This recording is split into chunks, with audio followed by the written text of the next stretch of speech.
Hello learners, आप सभी का वेलकम है। आज का टॉपिक है रिपोर्टेड स्पीच।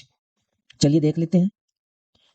क्वेश्चन है, what is reported speech. Reported speech होता ही क्या है, सबसे पहले इसी को जानेंगे। आपके सामने ये समझ लीजिए कि एक पर्सन ए है, एक बी है, एक सी है। ये तीन पर्सन है। अब ए ने 10 बजे बी को एक बात बताई। क्या कहा? ए सेड टू बी। ए ने, ये ए है, इसने बी को कहा। अब जो बात कही वो इस इन्वर्टेड कॉमा में बंद होगा। तो ए बोला, I am happy. I am happy. अब ध्यान से देखो, ये स्टेटमेंट जो है वो किसका है? ये स्टेटमेंट तो ए का है, सुना है बी ने। ये वाला जो हिस्सा होता है इसको रिपोर्टिंग वर्ब कहा जाता है, जो कि हम आगे समझ लेंगे। अब ये बात बी ने आगे जाकर के सी को बता दी, तो सी को पहली बात तो ये कि बात बाद में पता चली कि इसके लिए ये पास्ट हो गई है, ये स्टेटमेंट ही पास्ट हो गई है सी के लिए। अब जब बी सी को बताएगा तो वो, अब ए डायरेक्टली तो कह नहीं रहा सी को, ये तो बी के माध्यम से आ रही है सी के पास बात। तो जो सी के पास बात आ रही है वो इनडायरेक्ट तरीके से आ रही है। तो ये वाला पहला जो था वो ए ने डायरेक्टली कही थी अपनी बात, लेकिन अब जो आ रही है वो इनडायरेक्ट तरीके से आ रही है। अब इनडायरेक्ट आ रही है तो क्या कहा जाएगा कि ए टोल्ड बी। अब ये जब बी बताएगा सी को तो रिपोर्ट करेगा बात को।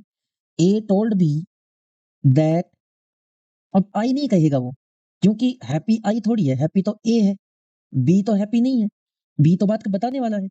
तो वो कहेगा कि ही, और चूंकि सेंटेंस पास्ट हो गया है उसके लिए, ही वॉज हैप्पी, और ये सेंटेंस चेंज हो जाएगा। बस यही है रिपोर्टेड स्पीच। लर्नर्स, अब आप देख चुके हैं कि रिपोर्टेड स्पीच क्या होता है। रिपोर्टेड स्पीच एक्चुअली में इनडायरेक्ट तरीका होता है कोई बात कन्वे करने का। हम किसी को कोई बात कहते हैं तो वो एक इनडायरेक्ट तरीका होता है किसी को कहने का। यहाँ पे मैंने एक एग्जांपल लिया है, भोली सेड टू मौसी, I am not your dumb cow now. अब देखिए, जब भी कोई स्टेटमेंट आपको दिखेगी रिपोर्टेड स्पीच की, तो वो इस तरह का सेंटेंस होगा। आप देख पा रहे हैं, दो हिस्से होते हैं, एक में कोमा लगा हुआ मिलेगा और इन्वर्टेड कोमा में बंद स्टेटमेंट मिलेगी। ये वाला जो हिस्सा होता है इसको कहते हैं रिपोर्टिंग वर्ब, और ये वाला जो हिस्सा होता है उसको कहते हैं रिपोर्टेड स्पीच। तो ये दो जो हमने शॉर्ट फॉर्म बनाई है ये आपको याद रखनी है। ये एब्रिविएशंस हैं, एक आरवी है, रिपोर्टिंग वर्ब है, और एक रिपोर्टेड स्पीच है। अब दूसरी बात आती है कि ये कितने टाइप्स के होते हैं। अब हम देख लेते हैं कि ये कितने टाइप्स के होते हैं। यहाँ पे मैंने रिसेंट ईयर्स में किन किन पे ज्यादा क्वेश्चंस आ रहे हैं वो टाइप्स ले लिए हैं। तो ये टाइप एक्चुअली में किसका है? ये टाइप एक्चुअली में रिपोर्टेड स्पीच का है, जो यहाँ पे लिखा जा रहा है स्टेटमेंट्स। स्टेटमेंट्स होंगी तो ये रिपोर्टेड स्पीच कैसा होगा? सब्जेक्ट, मतलब ये यहाँ से जब सेंटेंस शुरू होगा तो वहां पे सब्जेक्ट होगा, प्लस उसके बाद में हेल्पिंग वर्ब या वर्ब होगी। तो मैं वर्ब लिख देता हूँ। अगर ऐसा होगा और लास्ट में जाकर के ऐसे फुल स्टॉप पे खत्म हो जाएगा तो समझ लेना वो एक स्टेटमेंट है। ऐसे ही इंटेरोगेटिव, और ध्यान रखें ये सारा इस सेक्शन में चल रहा है, आरएस की बात चल रही है। ये सारे जो सेंटेंस टाइप के होते हैं वो आरएस साइड के टाइप होते हैं। इधर तो रिपोर्टिंग वर्ब सेम ही होती है लगभग। अगर इंटेरोगेटिव होगा तो जो वर्ब होगी वो ऐसे पलटी हुई मिलेगी, ऐसे ये इधर और ये इधर उल्टे मिलेंगे। जैसे इंटेरोगेटिव टाइप का होगा तो कैसे होगा? वर्ब पहले मिल जाएगी और उसके बाद आपको मिलेगा सब्जेक्ट। एक कंडीशन तो ये है, या आपको सेंटेंस की शुरुआत ही किससे हो जाएगी? WH वर्ड से हो जाएगी। WH वर्ड से हो जाएगी, प्लस इसके हेल्पिंग वर्ब या कोई मेन वर्ब मिल सकती है। तीसरी बात आ जाती है, इंपेरेटिव सेंटेंस होगा। इंपेरेटिव सेंटेंस होगा तो उसकी शुरुआत किससे होगी? वर्ब की फर्स्ट फॉर्म से होगी, या प्लीज से होगी, या काइंडली से होगी, या डोंट से होगी, या डू नॉट से होगी। बस ये ऑप्शन है। इंपेरेटिव होगा तो इनसे शुरुआत हो सकती है सेंटेंस की। और लास्ट में यूनिवर्सल ट्रूथ है, वो इसी तरह से शुरू होते हैं, सब्जेक्ट प्लस वर्ब। ये तरीका है, आपको पहचान करने में आसान होगा। इसके लिए मैं आपको एग्जांपल्स भी यहाँ पे दे दूंगा, जो कि आगे एग्जांपल्स जब हम लेंगे तो उनमें देख लेंगे। चलिए स्टूडेंट्स आगे बढ़ते हैं। अब बात करते हैं कि जब भी हम कभी भी रिपोर्टेड स्पीच का क्वेश्चन सोल्व करेंगे तो उसमें हमारी स्ट्रेटजीज क्या रहेंगी। स्ट्रेटजी ये रहेगी कि सबसे पहले हमें आइडेंटिफाई करना है सेंटेंस के टाइप को, जो अभी मैंने बताया था आपको कि स्टेटमेंट होगी या इंटरोगेटिव है या इंपेरेटिव है या यूनिवर्सल ट्रूथ है, वो टाइप आपको ढूंढना है। फिर हम देखेंगे कि कुछ प्रोनाउंस होते हैं, हमें उनको केयरफुली ढूंढना है क्योंकि उनमें हमें चेंज करना पड़ेगा। फिर टेंस आता है, हमें टेंस में चेंज करना पड़ता है।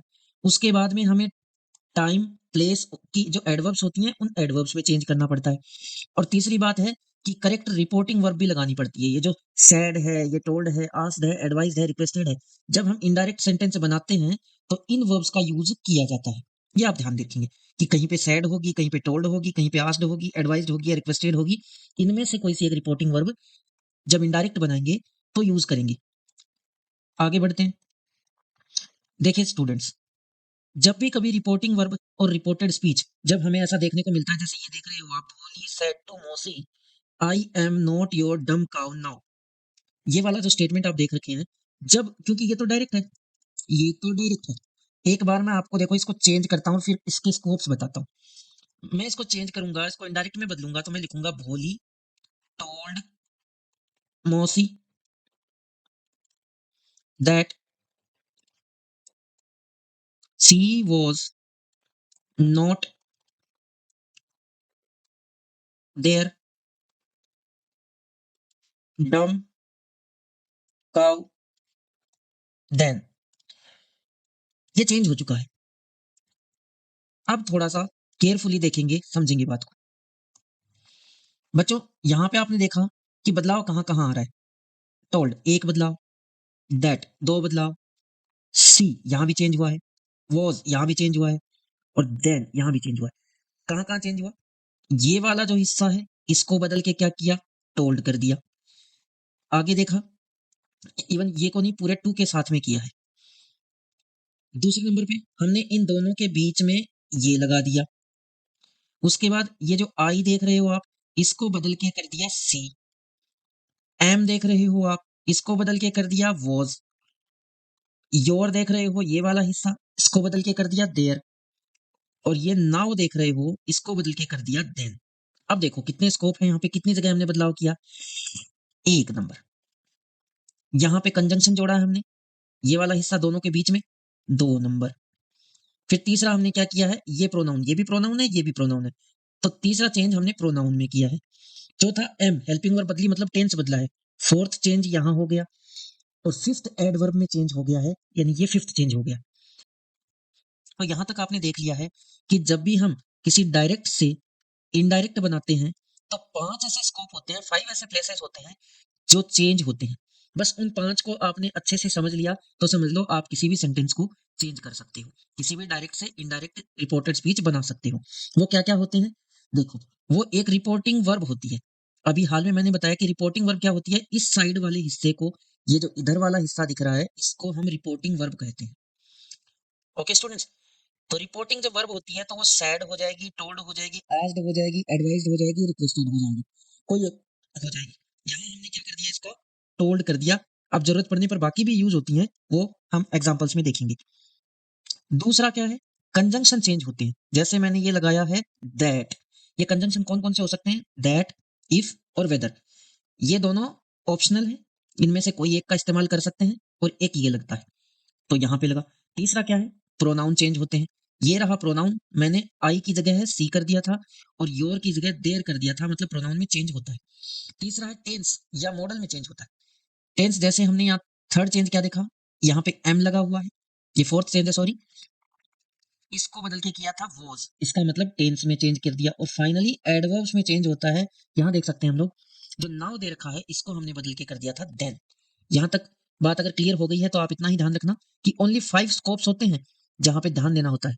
5 स्कोप्स हमने समझ लिए तो समझ लो आपका डायरेक्ट से इनडायरेक्ट बन जाएगा। अब आ जाते हैं दोबारा से हम उसी सेंटेंस पे, भोली सेड टू मौसी I am not your dumb cow now. अब जब मैंने ये जो वर्ब दिखाई है आपको, ये जो सैड वर्ब यहाँ पे लगी हुई है, इस वर्ब के टेंस को पहचानना है आपको। जब हम चेंज करेंगे, अब हम शुरुआत कर रहे हैं कि किस तरह से आपको बदलाव करने हैं, तो हमने पहले ही देख लिए हैं। सबसे पहले 2 हिस्से होते हैं, एक ये वाला हिस्सा, एक ये वाला हिस्सा, 2 हिस्से होते हैं। ये रिपोर्टिंग वर्ब होती है और ये रिपोर्टेड स्पीच होती है। इस वर्ब के टेंस को पहचानना है। कैसे पहचानेंगे? प्रेजेंट टेंस हो या फ्यूचर टेंस हो। अगर इन दोनों में से कोई सा भी टेंस होगा तो वर्ब कैसी मिलेगी? या तो से होगी, या सेज होगी, या विल से होगी, या सेल से होगी। इनमें से कोई हो सकती है। इसी तरह अगर हम इस वर्ब के टेंस को देखेंगे, अगर वो पास्ट में होगी तो वो सैड हो सकती है। अब ऐसा हमें करना क्यों है? इसलिए करना है क्योंकि जो रिपोर्टेड स्पीच वाली साइड है, उधर 3 चेंज करने होते हैं। उस तरफ ही है। एक प्रोनाउन होता है, टेंस होता है और एडवर्ब होती है। 3 हिस्से होते हैं। आपको इन 3 में चेंज करना होता है, लेकिन हर बार चेंज नहीं करना। ये डिपेंड करता है कि आपकी रिपोर्टिंग वर्ब कैसी आई है। कैसी है? अगर प्रेजेंट टेंस में है या फ्यूचर टेंस में है, तो केवल प्रोनाउन चेंज करना है आपको। ये टेंस और एडवर्ब ये चेंज नहीं होंगी। जैसे मैं एग्जांपल के लिए कहूं कि अगर ये भोली है, यहाँ पे सैड की जगह सेज होता, तो हम क्या करते? हम करते भोली, इस वर्ब को क्या कर देते? टेल्स कर देते। टेल्स, मौसी, दैट। अब ये केवल प्रोनाउन चेंज करते। आगे का हिस्सा जो है वो प्रोनाउन ही चेंज होता, आगे कुछ नहीं होता। दैट, सी और एम लिखा है। इस टेंस में तीन तीन हेल्पिंग वर्ब होती हैं, इज, एम, आर। इस टेंस में तो एम लगा हुआ है आई के अकॉर्डिंग। अब चूंकि हम सी लगा रहे हैं, तो उसी टेंस की सी को मेल खाती हुई हमें हेल्पिंग वर्ब लगानी है, और वो हो जाएगी is. She is not your dumb cow now. Now भी करते, चेंज ही नहीं करते। ऐसा क्यों किया हमने? क्योंकि वो जो वर्ब है, अगर वो सेज होती तो, लेकिन वर्ब अगर सैड आ गई। अब अगर वर्ब सैड आ गई है तो ध्यान दें, प्रोनाउन भी चेंज होगा, टेंस भी चेंज होगा, एडवर्ब भी चेंज होगी। ये बात आप अच्छे से गांठ बांध लें, क्योंकि ये सबसे ज्यादा काम में आने वाली है। आगे चलते हैं। अब आते हैं कि ये जो रिपोर्टेड स्पीच के सेंटेंस होते हैं, उनमें वेरिएशन क्या क्या हो सकते हैं, मतलब किस किस तरह के सेंटेंस आ सकते हैं। एक टाइप का सेंटेंस तो सिंपल वाला होता है, जो मैंने पहले भी डिस्कस किया है कि भोली सेड टू मौसी, I am not your dumb cow now. ये इधर आ जाएगी रिपोर्टिंग वर्ब, और इधर आ जाएगी रिपोर्टेड स्पीच। कभी कभी क्या होगा, रिपोर्टेड स्पीच पहले लिख दिया जाएगा। इस टाइप का भी आ सकता है, I am not your dumb cow now sad भोली। ज्यादा भी नहीं लिखेंगे, सिर्फ सैड लिखेंगे और सब्जेक्ट लिखेंगे। तो इस तरफ रिपोर्टिंग वर्ब आ जाएगी और इस तरफ रिपोर्टेड स्पीच आ जाएगी। कभी कभी एक तीसरा टाइप भी होता है कि वो कन्वर्सेशन स्टाइल में लिखा जाता है, और सबसे ज्यादा आपके एग्जाम में ये वाला आता भी है। कैसे आता है? एक स्टेटमेंट दिया जाएगा कि मौसी, मौसी ने कुछ बोला है भोली को, बोली, भोली यू हैव नो सेंस, या सॉरी सेम। तो फिर भोली रिप्लाई करेगी उसको जवाब में, भोली रिप्लाइड। अब ये भोली रिप्लाइड क्या है? ये वही वर्ब चल रही है जैसे मैंने बनाया था इसका, कि भोली, भोली सेड टू का मैंने क्या कर दिया था? भोली टोल्ड, टोल्ड कर दिया था। बस वही है। तो यहाँ पे रिप्लाइड हो गया क्योंकि वो रिप्लाई कर रही है। दैट कंजंक्शन लग गया, और उसके बाद में खाली जगह छोड़ करके आएंगे, आपको पूछ लिया जाएगा कि सही प्रोनाउन क्या है, सही टेंस क्या है, ये सही एडवर्ब क्या है। ऑप्शन देखिए, ए आएगा या बी आएगा, इस तरह से पूछ लिया जाता है। तो ये वेरिएशन है, ये क्वेश्चन किस किस तरह के आते हैं वो आप देख सकते हो। तो ये भी आ सकता है, इस टाइप का भी आ सकता है, और इस टाइप का भी आ सकता है। बात सभी की एक ही है। चलिए स्टूडेंट्स, अब देख लेते हैं टेंस में चेंज कैसे करना है। तो आपका जो रिपोर्टेड स्पीच होता है, यानी बाद वाला हिस्सा जो होता है, उसके टेंस में बदलाव करने होते हैं तो कैसे करते हैं। ये थोड़ा सा गलत लिखा है। यहाँ सेंटेंस अगर है आपके सामने डायरेक्ट, और इधर होगा इनडायरेक्ट, यानी आपको डायरेक्ट में जो टेंस मिलेगा तो इनडायरेक्ट में क्या करना है। ध्यान से देखो, सिंपल प्रेजेंट किस में चला जाएगा? सिंपल पास्ट में। Present continuous, past continuous, present perfect, past perfect, present perfect continuous, past perfect continuous. Common क्या है इसमें? कॉमन ये है कि जो प्रेजेंट टेंस होता है वो सेम टू सेम अपने करेस्पॉन्डिंग पास्ट में चला जाता है। यानी जो सिंपल है वो सिंपल में, प्रेजेंट ये जो कंटिन्यूअस है वो कंटिन्यूअस में, परफेक्ट है वो परफेक्ट में, और परफेक्ट कंटिन्यूअस है वो परफेक्ट कंटिन्यूअस में ही जाता है। चेंज क्या होता है? सिर्फ और सिर्फ इनका जो मेन टेंस है, जिसको टाइम बोलते हैं हम लोग, प्रेजेंट, वो प्रेजेंट यूं का यूं पास्ट टेंस में शिफ्ट हो जाता है। जो स्टेट ऑफ एक्शन है वो चेंज नहीं होती है। अगर आपका इधर है डायरेक्ट, डायरेक्ट, ये है इनडायरेक्ट, इन पे ध्यान मत देना, गलत लिखे हुए हैं। डायरेक्ट में आपको क्या मिला? सिंपल पास्ट मिला, तो आप किधर जाओगे? पास्ट परफेक्ट में। अगर पास्ट कंटिन्यूअस मिल गया तो आप किधर जाओगे? पास्ट परफेक्ट कंटिन्यूअस में। और पास्ट परफेक्ट कभी चेंज नहीं होता, पास्ट परफेक्ट कंटिन्यूअस भी चेंज नहीं होता। इसको याद रखने का तरीका क्या है? ऐसे है कि टेंस 1 2 3 4, ऐसे समझ लो कि ये है सिंपल, इसको इंडेफिनिट भी कहते हैं, ये कंटिन्यूअस, ये परफेक्ट और ये परफेक्ट कंटिन्यूअस। अगर इनडायरेक्ट में पास्ट के ये चल रहे हैं, इनडायरेक्ट में, और ये सारे किसके हैं, पास्ट के हैं, इनडायरेक्ट में ये चल रहे हैं, तो पहले वाला जब चेंज होगा तो ये इनडायरेक्ट बनाते टाइम, सॉरी डायरेक्ट में, अगर ये डायरेक्ट में हो तो इनडायरेक्ट बनाते टाइम सिंपल यानी पहला तीसरे में चला जाता है और दूसरा चौथे में चला जाता है। तो तीसरा कौन सा है, पहला ये तीसरे में यानी इसी में चला जाता है, ये सिंपल हो जाएगा परफेक्ट और कंटिन्यूअस हो जाएगा परफेक्ट कंटिन्यूअस। आई थिंक आपको बात क्लियर हो गई है। तो याद रखने के लिए मैंने नंबरिंग कर दी ताकि इजी रहे कि कौन सा किस में जाता है। भाई प्रेजेंट तो सिंपल है, 1 2 3 4 ऐसे हैं, तो ये पास्ट के भी सिंपल है, 1 2 3 4 सेम सेम में चले जाते हैं। ये वाला किस में जाता है, ये 1 पहला टेंस है, ये तीसरे में जाता है पास्ट के, और ये दूसरा टेंस है, ये चौथे में जाता है पास्ट के, और ये जो तीसरा टेंस है ये चेंज नहीं होता है, चौथा टेंस है ये भी चेंज नहीं होता है। अब आ जाते हैं फ्यूचर टेंस, उसमें क्या होता है, मॉडल्स का यूज होता है। तो कुछ मॉडल्स देख लेते हैं वो कैसे चेंज होते हैं। देखो विल का हो जाएगा वुड, ये पास्ट है सारे के सारे। अगर ये डायरेक्ट है तो इनडायरेक्ट में क्या करने वाले हो आप, इसको छोड़ दो, ये गलत है। अगर विल है तो वुड कर दो, शैल है तो शैल का वुड भी होता है, शुड भी होता है, आमतौर पे वुड ही करना है। कैन का कुड हो जाता है, मे का माइट हो जाता है, मस्ट हैड टू में चेंज होता है, और मस्ट का मस्ट भी रहता है। अब कुछ और बच गए, ought to, used to, need और डेयर। अगर ये वाले मॉडल्स आ जाते हैं तो कोई बदलाव नहीं करना है, टेंस का बदलाव भी क्लियर हो गया है। अब आ जाते हैं प्रोनाउन का चेंज करना। क्या आपका सेंटेंस है उसमें प्रोनाउन का चेंज कैसे करोगे। देखो बच्चों, ये जो प्रोनाउन है इसके अंदर एक टाइप होता है प्रोनाउन का, वो होता है पर्सनल प्रोनाउंस। पर्सनल प्रोनाउंस में मैं यहाँ पे लिख रहा हूँ I we you they she he it, ये पर्सनल प्रोनाउंस है।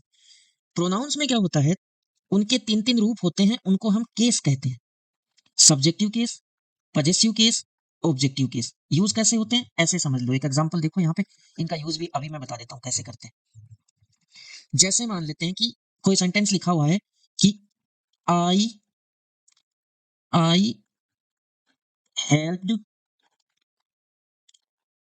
हिम, ये सेंटेंस है, ये सेंट ये यहां देखें, ये वर्ब है, ये ऑब्जेक्ट है वर्ब का, और ये आई जो है ये सब्जेक्ट।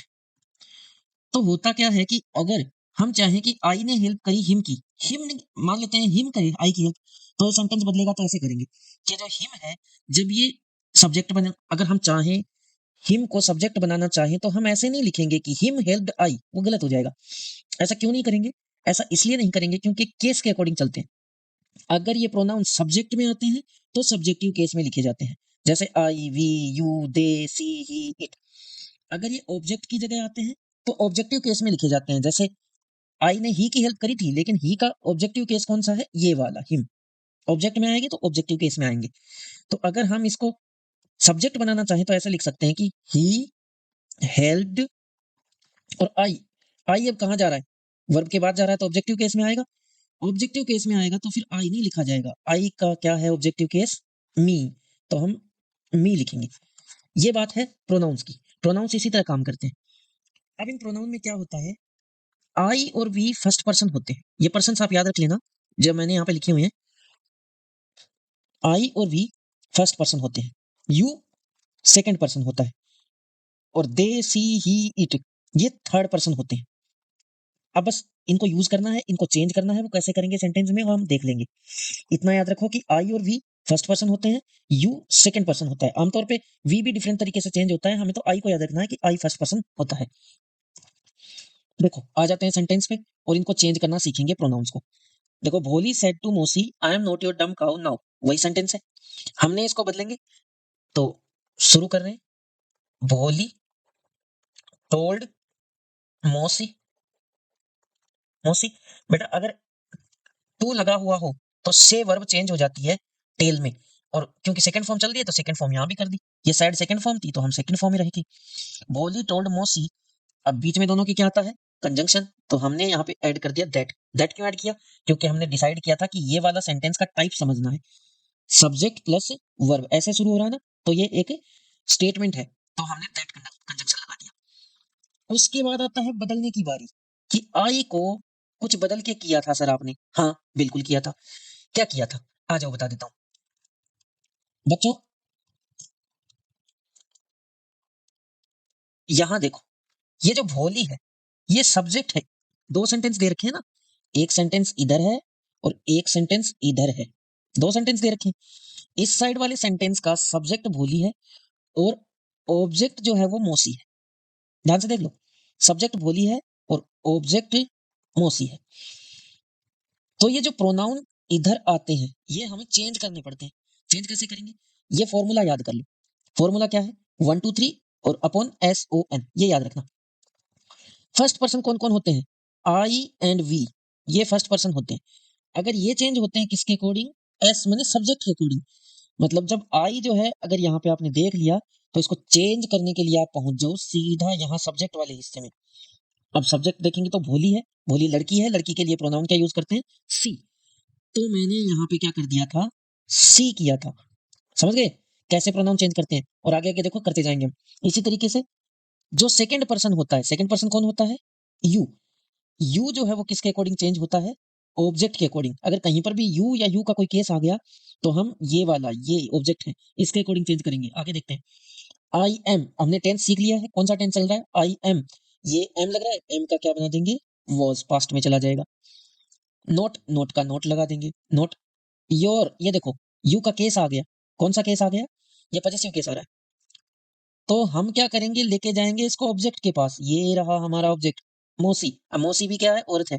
तो हम उसके लिए क्या इस्तेमाल करेंगे? सी। तो इसमें सी कर दें? ना, नहीं कर सकते। सी तब करते जब ये कैसे होता है? You, your, you. और सी के भी ऐसे होते हैं, सी, हर, हर। ये केसेस है ना। ये इधर चल रहा है सब्जेक्टिव केस, इधर पॉजेसिव केस, ये ऑब्जेक्टिव केस, ऐसे चल रहे हैं ना। तो ध्यान दो, यहाँ पे योर आ रहा है कौन से केस में? पॉजेसिव केस में। तो सी का भी जब चेंज करेंगे तो केस नहीं बदलेंगे बिल्कुल भी, तो केस वही रहेगा। तो यहाँ पे क्या कर देंगे? हर, डम्ब, काऊ, और नाउ का करते हैं देन। और इसका क्या क्या कर सकते हैं वो हम, मैं लिस्ट दे दूंगा आगे, कर लेंगे। और जो बाकी बच गए वो सारे नो चेंज रहते हैं। थर्ड पर्सन कौन कौन से होते हैं? Third person I we you. अब आगे बच गए I we you, they, he, she, it. ये सब नो चेंज होते हैं। और नेम्स, नाम किसी का भी आ गया वो चेंज नहीं होते। किधर चेंज नहीं होते हैं? इस साइड में अगर ये कहीं पर भी आ गए इस वाले हिस्से में तो ये सेम टू सेम ही लिखे जाते हैं, कोई चेंज इनमें नहीं किया जाता। आई होप आपको समझ में आ गई होगी। तो फिर से देख लीजिए, ये नीचे केसेस दे रखे हैं, सब्जेक्टिव केस, ऑब्जेक्टिव केस, और ये नो चेंज। और ऊपर दे रखे हैं persons, first person, second person, third person. आ जाते हैं आगे। अगला चेंज है एडवर्ब का चेंज। एडवर्ब का चेंज कैसे करते हैं? कि बच्चों आपको जैसे उसमें लिखा था देन, देन लिखा था, ऐसे बहुत सारे वर्ड होते हैं जो सेंटेंस के लास्ट में एज एन एडवर्ब आपको मिल सकते हैं। तो आप उनको चेंज करेंगे। वही है, क्या क्या बदलाव होंगे देख लीजिए। नाउ है, देन हो जाएगा। टुडे, दैट डे हो जाएगा। यस्टरडे, द प्रीवियस डे या द डे बिफोर, दोनों में किसी एक का यूज कर सकते हैं। टुमारो, द नेक्स्ट डे या द फॉलोइंग डे। ऐसे ही एगो का बिफोर हो जाता है, दिस का दैट हो जाता है, दीज का दोज, हियर का देयर, हेंस का देंस, ये हो जाता है। एग्जांपल देख सकते हो यहाँ पे। She said I am busy now, reply क्या मिला? She said that she was busy then. Now का क्या कर दिया इसने? देन। इधर देखो, he said I will finish it today, today लिखा हुआ है, तो इसका जब आंसर किया, he said that he would finish it that day, मतलब टुडे का बदल के क्या कर दिया? That day. और टेंस भी देखो कैसे बदल रहा है, यार देख सकते हो। विल का क्या किया गया है? वुड किया गया है। विल का वुड हो गया। ऐसे देखो, यस्टरडे लिखा है यहाँ पे, she said I met him yesterday, बदलाव किया, she said that she had met him the previous day. इस तरह से तो आप समझ सकते हो कि जो एडवर्ब होती हैं वो बदल जाती हैं। टुमारो किस में चेंज हो गया? नेक्स्ट डे में। ऐसे ही एगो किस में चेंज हो गया? बिफोर में। यहाँ पे द बुक इज माइन, इसमें कोई भी एडवर्ब नहीं है। सी सेड दीज आर, अच्छा दिस है, ये एडवर्ब नहीं है, डिटरमिनर है। तो यहाँ भी डिटरमिनर कैसे चेंज करते हैं? देखो, दिस लिखा है, चेंज होके किस में आ जाता है? दैट में। ऐसे ही दीज लिखा है, चेंज होके किस में आ गया? ये रहा दोज में। ऐसे ही यहाँ पे हियर लिखा है, चेंज किस में हो गया? देयर में। ऐसे ही हेंस लिखा है, क्या सेंटेंस है? She said I will go hence, she said that she would go thence. और इस तरह से हम अपनी एडवर्ब्स को भी चेंज कर सकते हैं। स्टूडेंट्स, अब आ जाते हैं हमारे पास एग्जाम्पल्स। मैं एग्जाम्पल का वीडियो जो है वो नेक्स्ट डालूंगा, क्योंकि ये लंबा वीडियो होता जा रहा है, इसलिए एग्जाम्पल्स हम नेक्स्ट वीडियो में लेंगे। इसमें हमने सिर्फ कॉन्सेप्ट की बात करी है कि हम किस तरह से हमारे कॉन्सेप्ट को क्लियर कर सकते हैं। तब तक के लिए बाय, गुड लक।